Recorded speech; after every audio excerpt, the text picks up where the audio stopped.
you give me no switch? Come on, baby, I need to rest.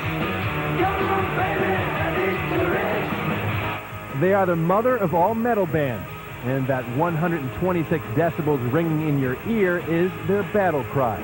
Their name is Motorhead. In 1980, with the release of their first American album, Ace of Spades, Motorhead earned instant cult status. Their first live album, 1981's No Sleep Till Hammersmith, entered the British charts at #1. I was asleep at the time. They called me and they said, "You went in at #1, straight in." I went, "Call me later, man, I'm asleep." And about 50 minutes later, I went bolt upright. Oh, I called him back. Who was it? That was a good one. From the late 80s into the 90s, Motorhead toured constantly and were recognized as one of the loudest bands on the planet. I come from a big school of loud. I come from a long line of loud people. You know. All my favourite bands were people like The Who and Hendrix and all that, and they used to have amps up their ass, you know. I mean, just killer lineups, you know. Lemmy and the band were so loud that infamous headbangers Beavis and Butthead became huge fans. This kicks ass. How come Lemmy has those two big Cocoa Puffs stuck to his cheeks? Because it looks cool.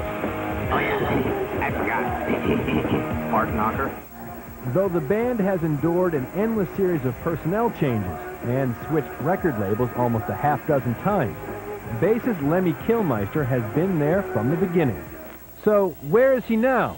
I'm got a typical day. Typical day on tour is sleep all night on the bus, or party all night on the bus, or in the hotel, or in some bird's house around the back of the Florida Keys, or something, whatever.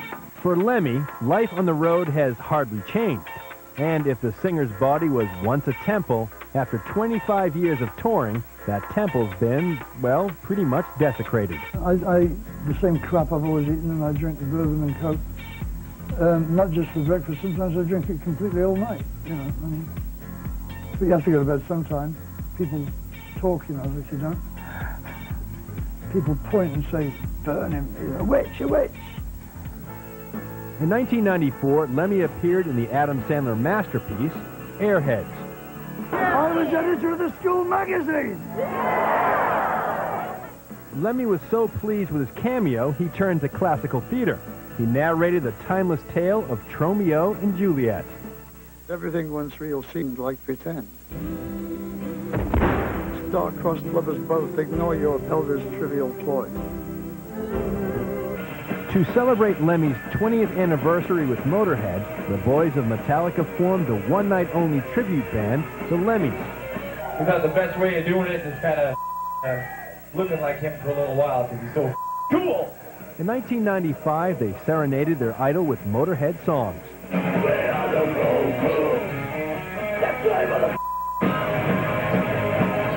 Now entering middle age, Lemmy Kilmister might just be ready to hit his stride. I'm just doing what I'm doing, you know. I'm satisfied with my life. I'm making music as good as I can make it, and people are still buying it. Not as many of them as it used to be, but nothing stays the same, you know. It's all right. As long as I can sell enough of them to keep alive, I'll do it, you know. Anyway, you deserve me, you know.